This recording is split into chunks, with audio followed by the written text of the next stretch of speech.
Welcome to Super Intentional, a space dedicated to conversations with people operating in purpose, who form intentional relationships that shape our lives and our community. Super Intentional is brought to you by Mega Fun Park, the most fun under one roof, best enjoyed with friends.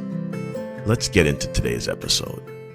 All right, so today I'm sitting with a cast of gentlemen that are all fathers. We're talking about fatherhood today, and we're not talking about fatherhood as experts, but we're talking about fatherhood as dads, imperfect dads, right? But it's about showing up for our kids, and we know most of the men on our panel are educators, and educators are part of shaping our kids to being who they are supposed to be. So I just want to go from and just go and introduce our panel to you. So we'll start with on my far left here. Go ahead, introduce yourself to the group. Yeah, so my name is John Simpson. I am the Associate Superintendent for Learning and Leadership for East Aurora School District 131. My name is Javier Solano, and I am an EA dad. Okay. My name is Bob Helverson. I'm the Superintendent of East Aurora District 131. And my name is Gerald Good. I'm a NJROTC instructor at East Aurora High School. Perfect. All right, so give us the 60-second version of you guys' childhood. So I grew up in a pretty small household. My mom, my dad, I have one older brother who's about 7 years older than me. My dad, with his job, did get kind of relocated, had to travel around quite a bit when I was younger. But when I became about 4 or 5, we settled into Batavia, Illinois. And honestly, I lived in Batavia all the way through high school. And the only time I really left Kane County was when I went to college, because after getting out of college and working for Eastside, I bought a house in Kane County. So I basically lived in this county almost my entire life. Good deal. Javier? So I was born in Mexico, and I lived in Mexico until I was 6. And then my father and my mom separated. And then I stayed with my dad. When I was 11, my mom brought me here. So I got to be raised by a single mom. I did attend Howard Middle School, and I did graduate from East Aurora High School. Okay, cool. I've shared a little bit about my background before. Was raised, my mom and dad got divorced when I was 11. Was raised by my mother. My dad was around the area quite a bit, but wasn't as involved as I would have liked. So definitely my mother, people in the church, my grandparents were the ones who raised me and got me through my childhood and got me to the point I'm at today. Grew up in the Aurora area my entire life, was either in Aurora, Boulder Hill, and similar to John, the only time I wasn't in the Aurora area was when I went to college up at Judson College in Elgin, which is actually still in Kane County. So I think out of my 47 years on earth, I think 47 have all been in Kane County. But yeah, raised by a single mother who did the best she could, advocated for us, was a staunch supporter of us, and had my dad in and out of my life quite a bit, but had others who stepped in the interim, including educators as well. Good deal. Chief? Born and raised in San Diego, California. My mother was basically the one that raised me, single mother. My father, he was around in the area, but didn't really see him that much until I was 17, and I needed his signature to join the military. But after that, we built a bond. But I've traveled, obviously not in San Diego no more, so did 24 years in the military, and now I'm here. Okay. And part of the reason, thanks for the intros, guys. And part of the reason we're having this conversation is I work with some teenagers, and I'm thinking about 2 conversations in particular. One of them was with a young man that anytime I called him by his first name, he responded and generally had a smile on his face. But then I would call him by his last name. And I don't know what prompted me to do that, but randomly, I just called him by his last name. He still responded, but the response was a little different. So I kind of pried a little bit and dug in. He's like, "Hey, that's my dad's name." And I'm like, "It's your name too." He's like, "No, that's my dad's name." And so from just a little additional conversation, expressing that there really is no relationship with his father. And, he says, I'm fine with it, but you could tell that, it still hurts in multiple ways. And another conversation with another young lady who, I don't know how fatherhood came up when we were having that conversation, but her only response was, he knows of me. And so again, as we're sitting here, all as fathers, right? We have to understand just the importance of fatherhood to our community and our society. And you guys are educators. At least 3 of the 4 on the panel are actually educators that work with kids on a daily basis. So what are if you can take for a moment, just share some of the conversations that you would have had with any one student, that something that stands out to you regards to a conversation regarding fatherhood. I can start us off.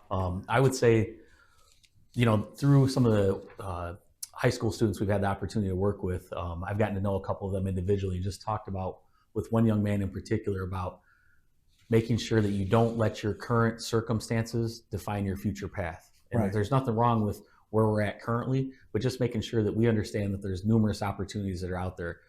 I've talked about Mr. Adi before, my 5th grade teacher, and he was the one who really sought me out and said, Bob, you can do better than this. You don't need to act out. You don't need to be getting in fights on the playground all the time. So just the opportunity to really have dialogue with young men, young women, about not letting your current set of reality define your future path. I think that's important for kids to realize, because a lot of times as human beings, we get trapped in the moment.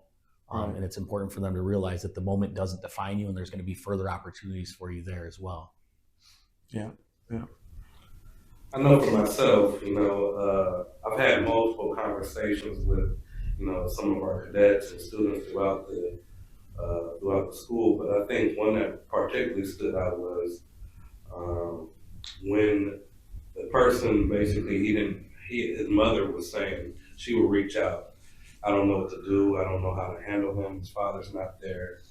And he looked at us, and myself particularly, as an authority figure, but also somebody that was honest and real with him, and just knowing that sometimes it's not always about, particularly, like he said earlier, about your situation, but knowing, hey, sometimes you got to be held accountable, knowing that the, responsibility is sometimes on yourself. Sometimes you do have to take a look in the mirror, and understanding that there's always going to be differences in structure and difficulties throughout life, but it's about, what you learn from it and how you handle it, and that's key.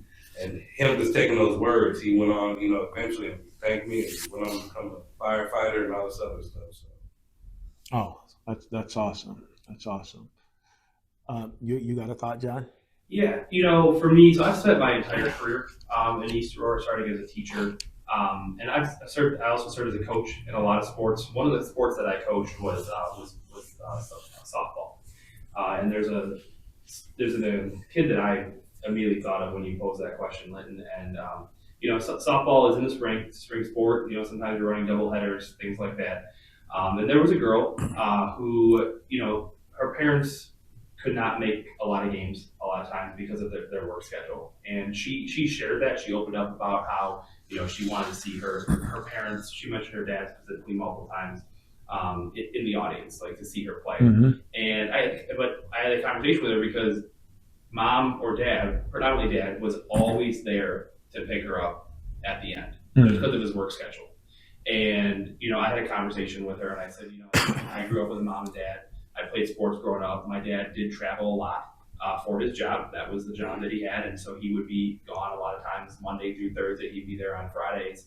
And so he did miss a lot of my stuff. But when he was in town, he made it a point to be there. And so I kind of connected with her one-on-one and said, we can't look at it throughout the whole season, but just remember, your dad's here picking you up. Dad still wants to know how you did in the game, wants to have that conversation with you. And when your dad is able to be there, understand that's him being there, being present for you. Mm-hmm. And so when you posed the question, I actually kind of put me back in time into that conversation, and that was probably 2011, 2012. Okay. Just the idea of, we want our parents there at all times, but as kids, it's hard, right? We don't think of all those adult responsibilities, but as adults, as fathers, we do. Yeah. And just the importance of being present when you're there. Yeah. Okay. That's great. So let me ask, and we could, we'll start with you, Javier. How important is fatherhood to you? For me, like I said earlier, I grew up without my father, so for me, it's very important. It's very important. That's one of the things that as soon as my kids start going to school, I said to myself, I want to be there for them. I want to be get involved in the school and just volunteer in their school. It was something that my mom was never able to do because she had two jobs. She was a single mom, so she had two jobs. So she never got to volunteer. She never got to like get involved in the school environment when I was growing up. So I wanted to do different for my kids. So Yeah. it is very important. Cool. Good deal. Good deal. Chief? I would definitely say fatherhood is the key. I've realized without having a father there for me for many years, I've made it my priority because there was many times where I couldn't be there for my children due to me being on 6 deployments or missing birthdays because I'm out to sea or missing special occasions. So the minute that I retired, I made sure that it was pivotal that I'm there present for my children's life. Matter of fact, that's the only reason why I moved back to Illinois because my children were out there, Oh, two youngest. nice. So I felt like that was very key in everything that I do. So from little things like going to my son's elementary school and reading a book in his classroom to ensuring that I'm assistant coach for his baseball team or being there for my daughter for cheer or volleyball, I felt that just being present was key in everything that we do. Yeah. And on top of the educational aspect as well, because I always used to hear the mother of my children say that her father, he was there, he's very present, and he was working, but he refused to take them to dentist appointments or doctor's appointments and things like that. So I felt like, hey, why couldn't a father do that? You know, why does it always have to be the mother? So little things I feel, so fatherhood is very pivotal in every aspect. Yeah. Yeah. Yeah. John, how about you? I kind of want to echo a little bit what Chief Good said, to be honest. So I have 3 girls, ranges from age 8 to 13. My 13-year-old actually turns 14 in a couple days. And honestly, being a father is the most important job in my mind. I absolutely love being a dad. I've definitely failed at it and a lot of times during my life, and I'm sure I'll probably continue to fail at it. Chief Good said something that really resonated with me, is that idea of being present. Yeah. And I think that is important. And to be honest with you, there were times that as a dad I wasn't present. And my wife had to call me on it, and she would say things like, "You're here, but you're not present." And that was a gut check because you don't get that time back. And so as my kids have gotten older and I see those the window of time with them shrinking, I really am trying to focus on being present and being involved more often. Again, life is busy. There's a lot that goes on. My kids are involved in sports, but I tell myself, even if I can only get there for the last 30 minutes, I'm going to get there for the last 30 minutes. I'd rather see that than not. I used to think, oh yeah, my wife will take care of volunteering at school or reading the book. So I want to I agree with Javier, like I try to look and say, no, I can do that. Dads should be doing that too.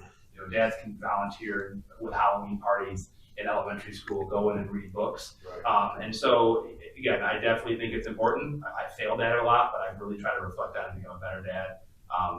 As I've grown and matured the same way my kids have. That's great. That's great.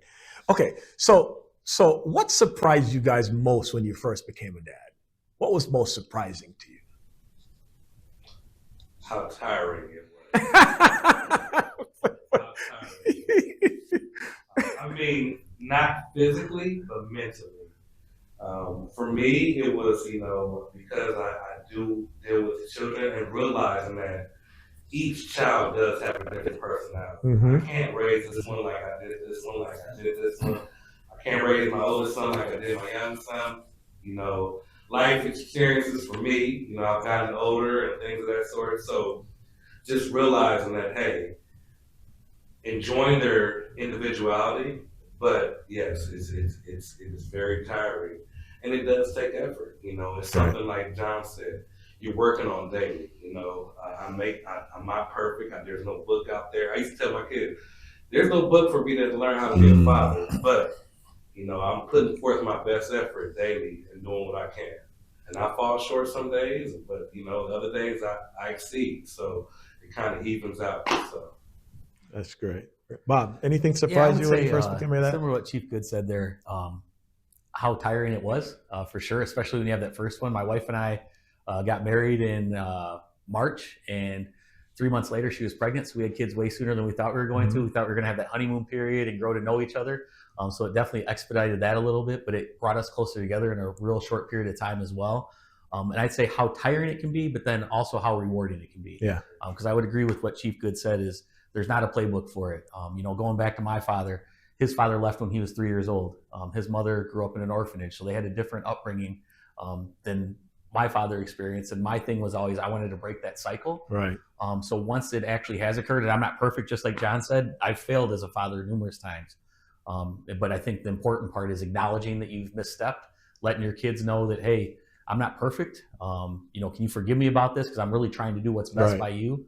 So I think it's all of those things. While it's tiring and it's exhausting, it's also so rewarding as well. And it's probably the best job I've ever had. And being a superintendent's great. And I love being a superintendent in East Aurora, but being a father to my 3 boys is the most rewarding thing.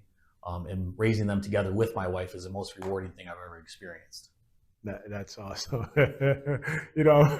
I was just thinking when you both said that's tiring. I can't go on record saying that because my wife would look at me like, "Oh, really?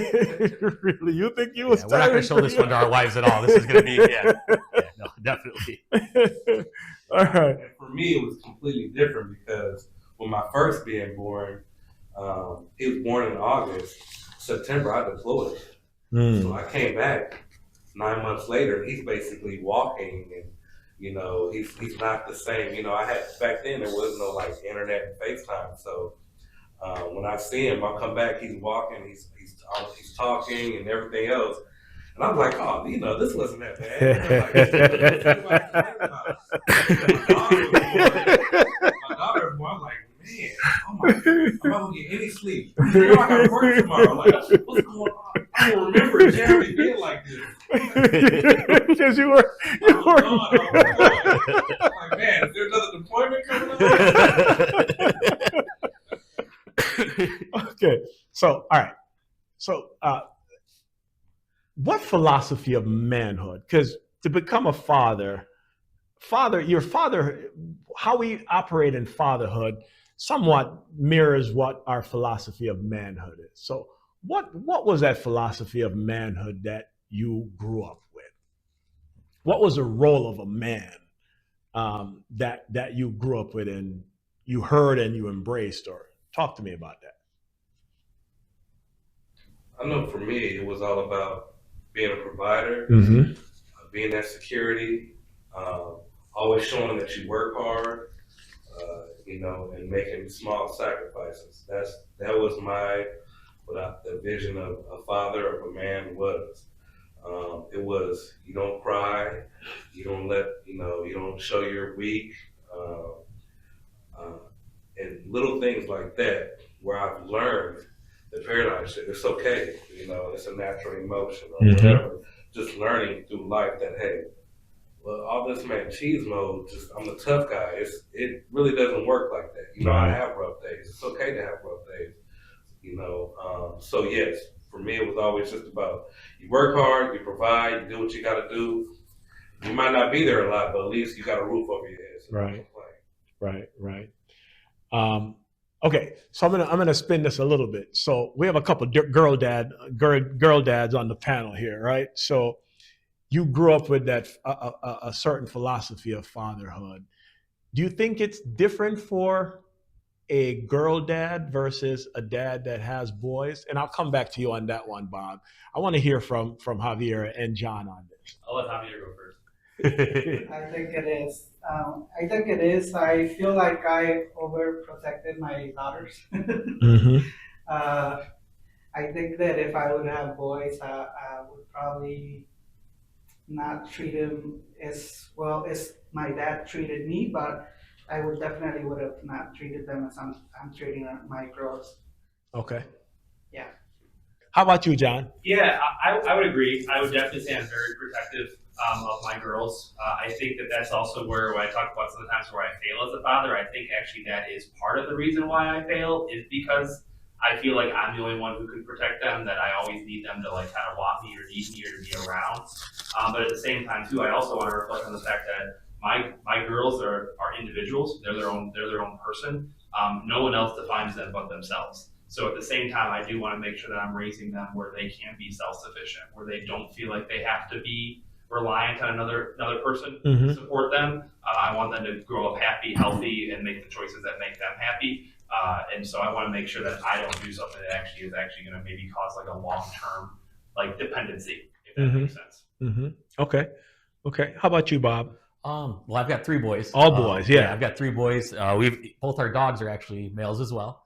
So my wife's the only female in the house, and she's actually one of 3 sisters. Okay. So she always envisioned having her daughter, and having her, little princess. They have ponytails on and stuff like that. We actually kept trying, and our third one was Fernando. And I always joked that he was initially.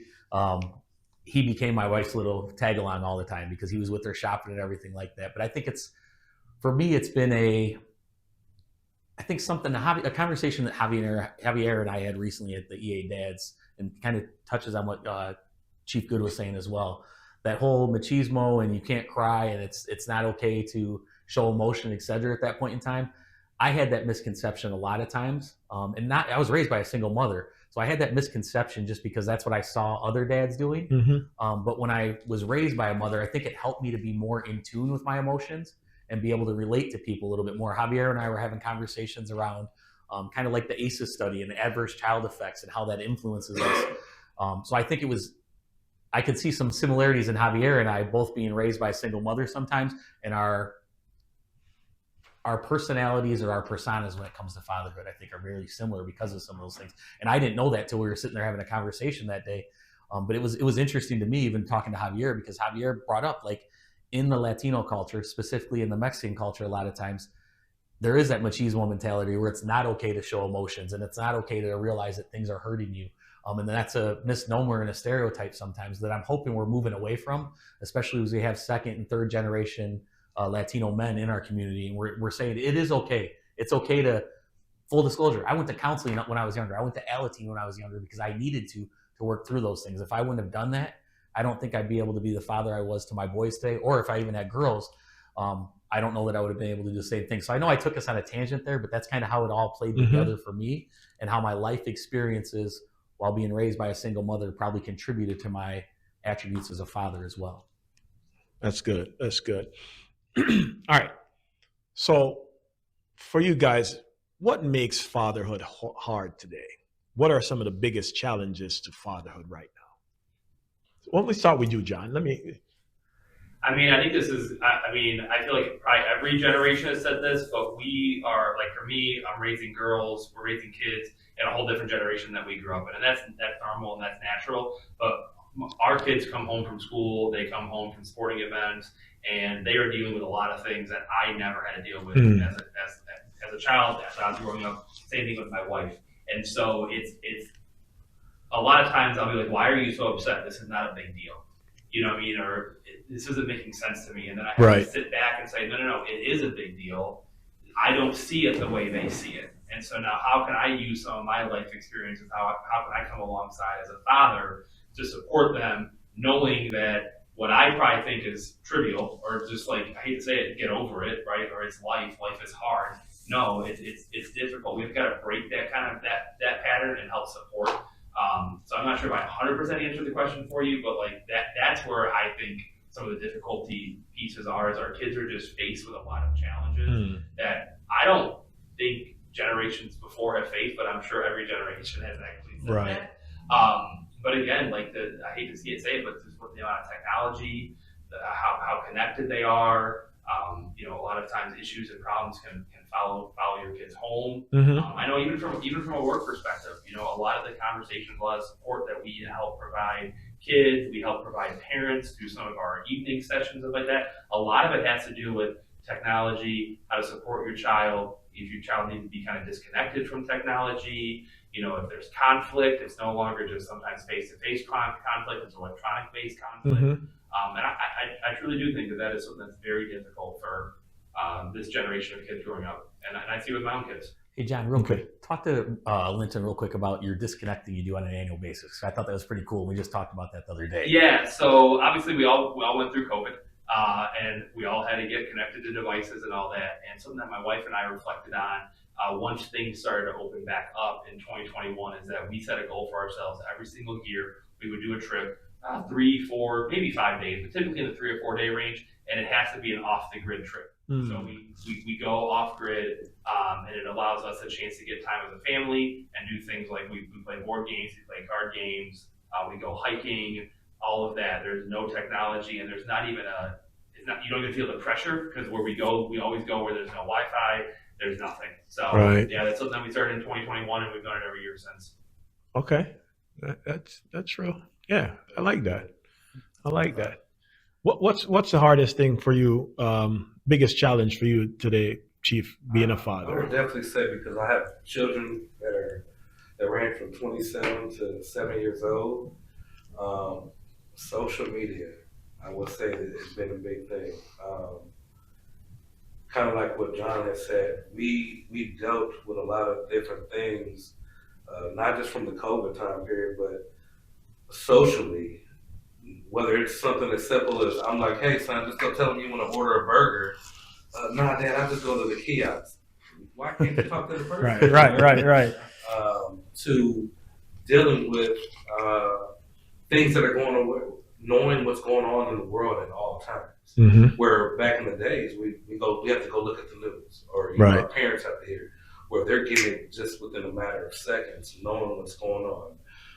Whether they want to set up things different, whether when my children was in high school, okay, bam, we want to all protest, and they all communicate. So I would definitely say, the challenges of social media, but also the dangers of social media. People preying on them, or the anonymity, basically, of people saying things and not having any consequences. So, Right.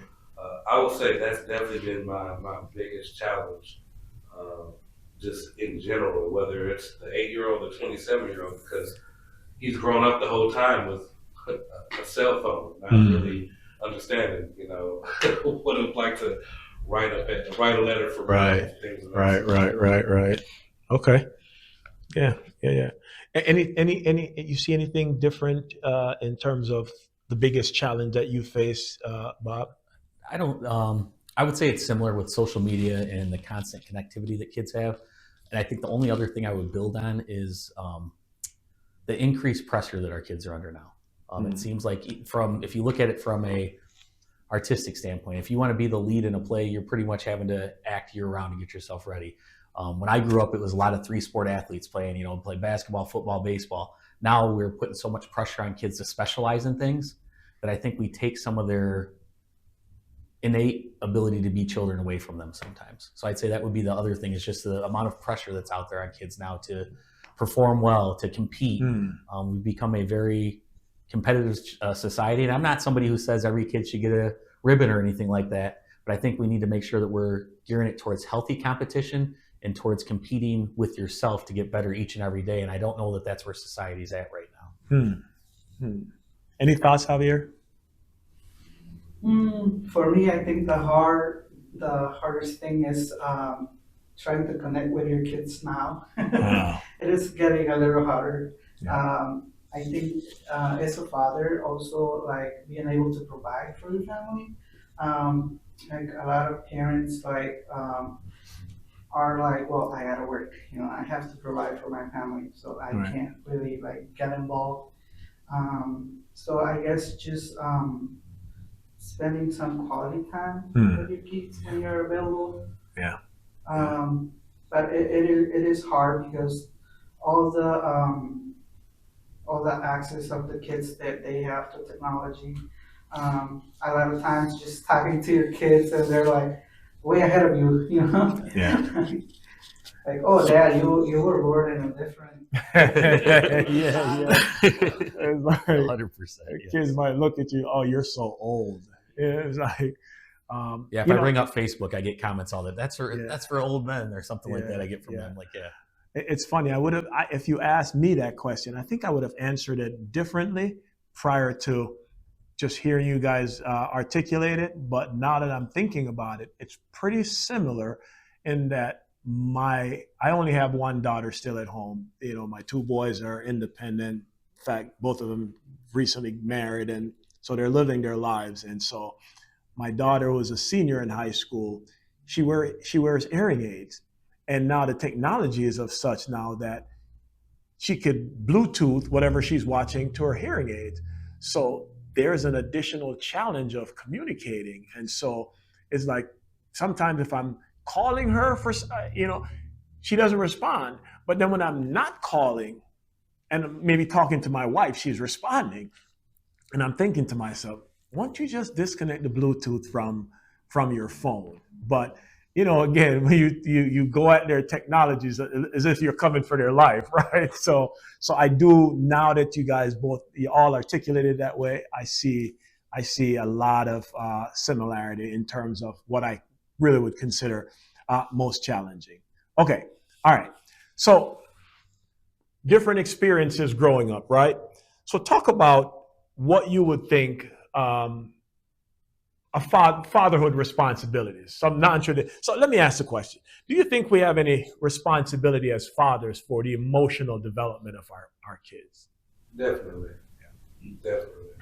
I think it's definitely key to have a father's point of view, not just a mother's point of view, because kind of like Bob and Javier, I was raised by a single mother, all aunts.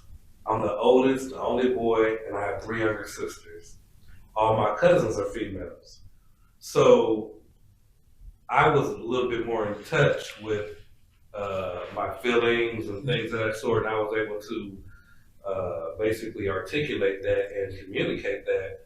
But I got my buddies who their dad was there and this and that, and they were taught a completely different way. And so just seeing the impact of, hey, you know what? I might have had a different mindset if my father would have said certain things, because I'm only getting a point of view from one person. Mm-hmm. I think that played a part. So once I got older and had mentors, whether they were mentors in the church or mentors in the military, I was like, oh wow, I wish I would have, I could have picked up on this a little bit differently. So definitely, I think it's very important. Okay.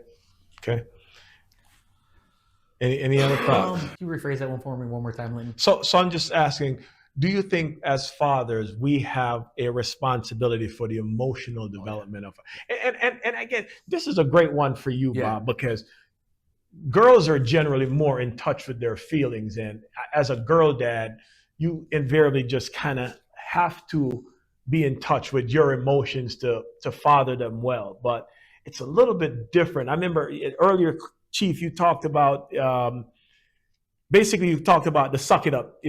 I grew up in the suck it up generation, man. It's just like, if the foot isn't completely broken and dragging, you better get up and you better get back, and you better, being in sports. And I found myself doing that same thing with my boys. But do you think we have a responsibility, Bob, for the emotional development of our boys? Yeah, I would say absolutely. And similar to what Chief Good just shared, like being raised by mainly women. My grandfather was in my life. He was the one when you talk about kind of my vision of a man. He was a hard worker. He was a carpenter. He was out the door every morning at 5:30.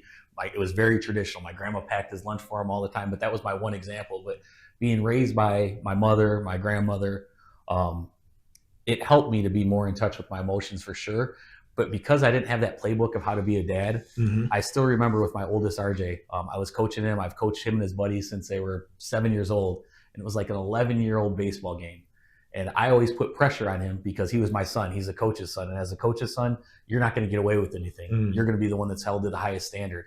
And I still remember to this day, we were playing at Thompson Middle School up in Oswego. They were playing, I was coaching, and he had made a mental mistake. Didn't look like he was engaged as an 11-year-old, which 11-year-olds aren't supposed to be. And I lit him up pretty good in front of his peers, in front of his teammates. And I remember my grandmother pulling me after the game and being like, Bob, I know you care about your kids. And I know that's your number one thing is you want to be a great father. Please don't ever tune him up like that again in front of his peers. It was one of those things that was a reflecting moment for me. because I thought that's the way I needed to be as a dad, because I didn't have that aspect before. So it was like, I got to show this tough love. And it took some time for me to grow through it. And honestly, RJ can still tell you about it to this day.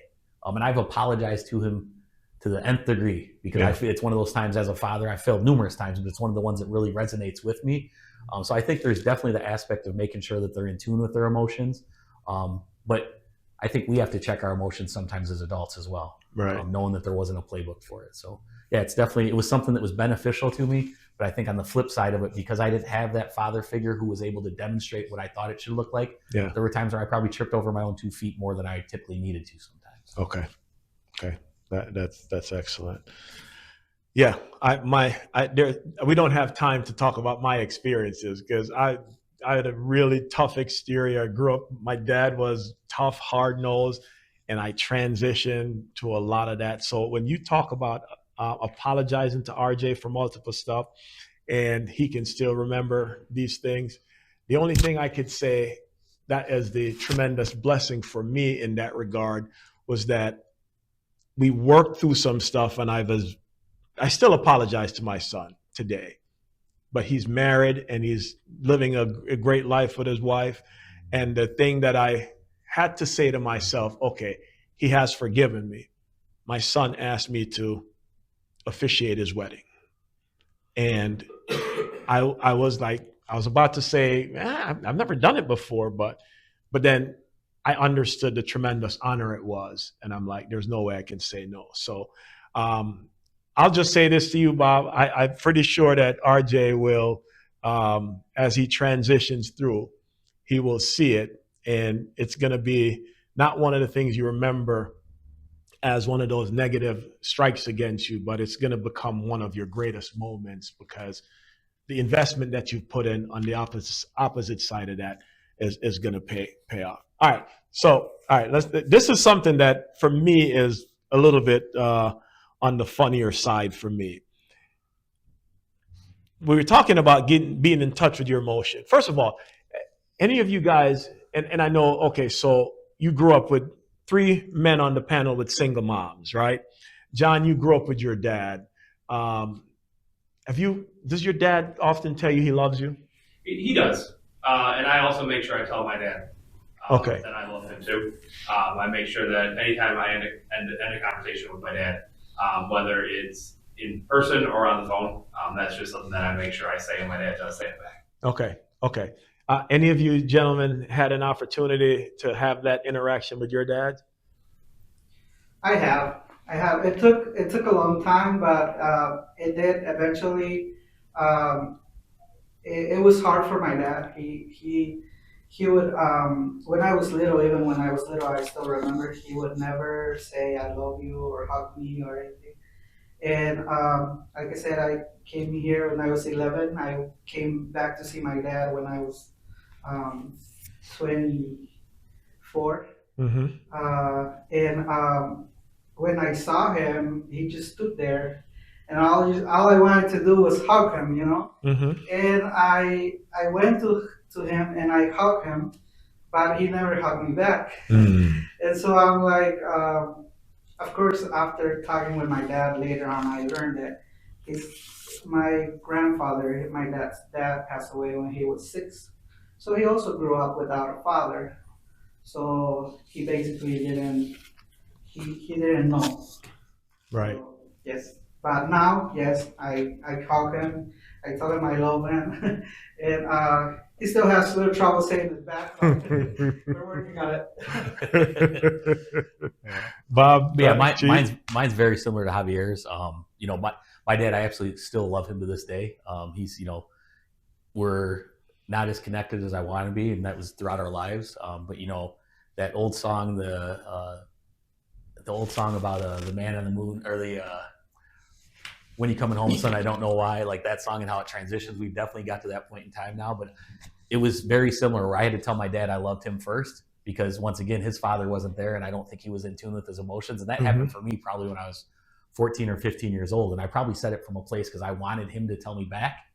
But it finally did break down the walls. And still to this day, when we do talk on the phone, or when I do get a chance to see him occasionally, he'll tell me that he loves me now, and I tell him the same thing. But it took us learning together with that. And that's one of the things with my boys, whether it's I'm dropping one of them off at school or I'm getting off the phone with them, I absolutely tell them I love them every time I get off the phone with them.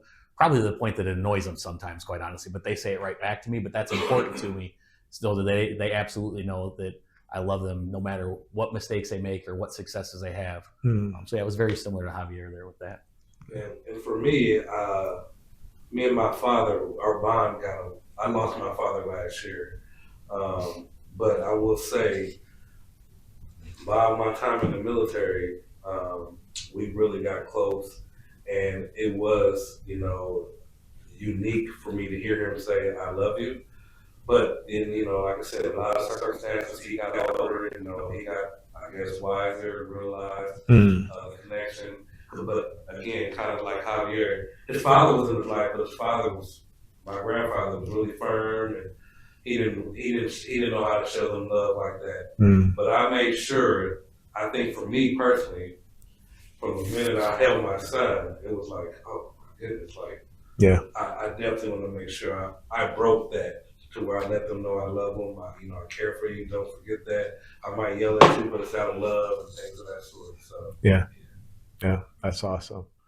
My dad passed away in 2017, and I'm really grateful that I feel like I'm a whole person and a whole man, because I've never heard my dad say I love you, but I realize, and I have to credit my mom for helping me to work through and understand this, because to a point, I didn't even think that I needed to hear my dad say he loves me. But then when I started thinking about it as an adult, and I'm like, he was always there. He always looked out for me, always took care. But I never heard that, and I didn't think I needed that. And so before he passed, a couple of years before he passed, I kept trying, I'd say in our conversations, I love you, Dad. And you'd hear the awkward silence, and then you'd hear, oh, yeah. So he would never say, I love you, but I knew in the back of my mind that he did. And so this work that I've been doing over the years, I have really great friends that I've been with for the longest time. And, these men, and if I want to hear a pin drop, let me just end one of my conversations with some of my buddies and say, I love you. And so here, that's my question to you guys.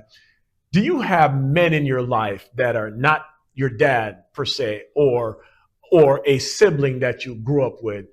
Are you comfortable enough to share with another man and say, hey, look, I love you? And have you ever done it? And what's been the response? John, go ahead. I mean, honestly, no.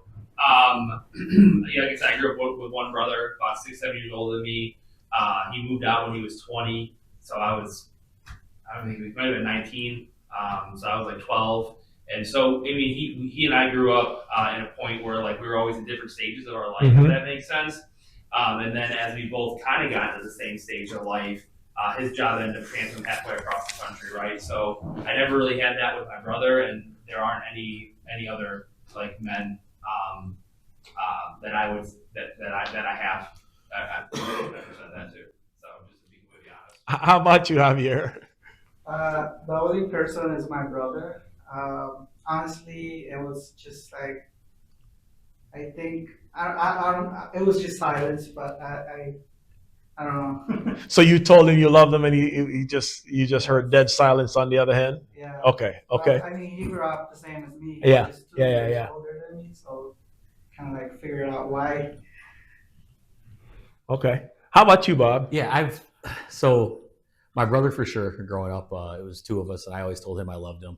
And then actually there's a couple of gentlemen that I've coached with for years that we've spent so much time together coaching young men and like that. So like when we hang up the phone, I'll be like, all right, I love you, bro. Stuff like that. So it's very, not surface level, but it doesn't feel as like when you say, I love you, bro, it sounds a little bit different. Yeah. But we say it back to each other. There's 2 guys that I've coached with for years.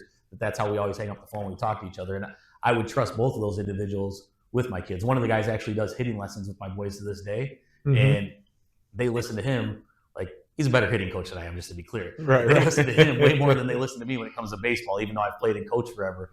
But he's a good sounding board for my boys when it comes to the hitting and stuff like that. I've appreciated that about him because it's a different voice that they have than me sometimes. Yeah. So yeah, it didn't come naturally at first, and it was probably not until I was, I would say, in my 40s, like 41, 42, something like that. Yeah. So Yeah, I have one guy. I call him my little brother. Basically, his actually father. They were in my church. His father's the reason why I actually joined the Navy. Okay. His father stepped in and kind of was like a father figure to me. And we would hang out all the time and do everything. So we were raised together. So when I joined the military, he was still a little bit younger. He would come live, stay with me for a little bit or whatever. And as we got older, everybody just knew him as my little brother. He's my best friend. But yeah, it was one of those things. At first, it was like, "Hey, love you, bro." It was quick. Through life, we've had some losses of close friends and stuff. Yeah. It's like, hey, bro, I just want to let you know, man, I love you. I appreciate you. Yeah. And it's a little bit more different now. But yeah, that first time it was like, hey, love you, bro. Like, But the funny thing is, I called him one time and I was like, hey, man, I'm just calling to tell you good night. He was like, what? You tell me good night.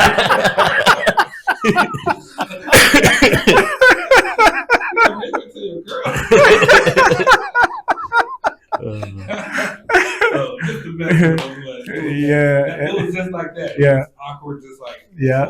tell me good night. Yeah. I know we have relationships with other men as we go through, and I think it's helpful to have this conversation, have it out in the open, because I think one of the things we want to do is tear down some of the stereotypes of the men from a machismo type of standpoint, right? Because I think it's just one of those things that truly our society is missing men who are in touch with themselves and in touch with, it's just like, I tell you, I love you. There's nothing twisted to that. There's just, I appreciate you and what you do and how you carry yourself. So this has been a really great conversation, man. Now, Javier, you and I were talking before we got on the set and started recording. And so you are a dad of 2 girls in the district, and you have a passion for being there and being connected. Talk on camera about some of the conversation we were having and what your frustration is right now at this point. At this point is, I just want to ask the audience of what is stopping them from being involved in their kids' education, in their kids' schools.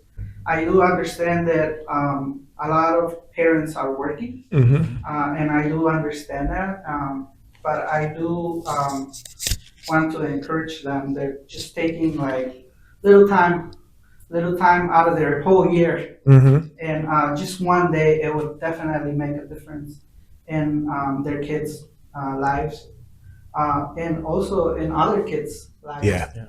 Because that's one thing that I learned when I was volunteering, that it doesn't just help my kids, it also helps other kids. To see that they used to always call me, hey, Donna's my daughter's name, Donna's dad, They were always so happy to see me. Yeah. And that makes a difference. Yeah. Can I say something on that? Yeah, absolutely, John. I think that's a great point, and I'll just say, under Dr. Halverson's leadership, we really are reopening the doors of our building to volunteers, and we have really worked to expand the amount of volunteers we can have in our building for our parents, and also the opportunities to volunteer. And we had shared an example when I was the principal at Allen Elementary School. There was a dad who wanted to volunteer, but he didn't feel like he was necessarily ready to volunteer, like in a classroom, Right. doing meetings or doing math. But what he wanted to do, he loved the multicultural displays that were there, and he was like, "Hey, can I come and volunteer and help decorate the hallways for you, put the work up?" And his kids were just as excited seeing him at the school doing that as if he was in a classroom doing a reading circle or helping with math facts. And so Dr. Halverson has really just taken those opportunities and expanded them.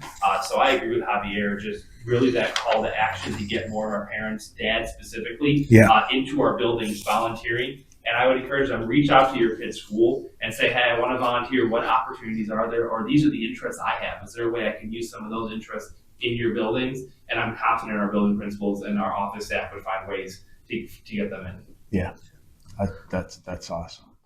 All right, so this has been a great conversation. We could spend a lot more time diving into multiple facets of fatherhood, and it's an important, super important factor to the development and the success of our kids. And so, and just wrapping this up, I just want to say, we all know fatherhood isn't perfect. It's not even scripted. None of us had a manual with how to be a great father the first time around. So we learned on the job, right?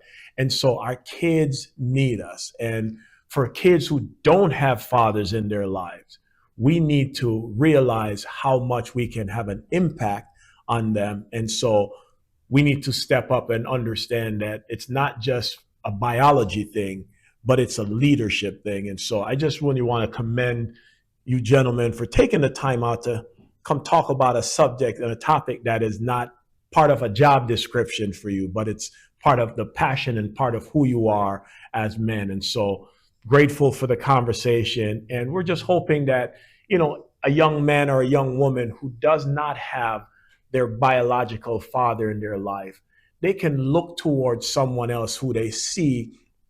This is what, if I had my dad in my life, this is what I would love my dad to, this is who I would love my dad to operate like or emulate, and then just understand that you don't have to be so focused on the biology, but you can reach out and ask somebody who you respect to mentor you.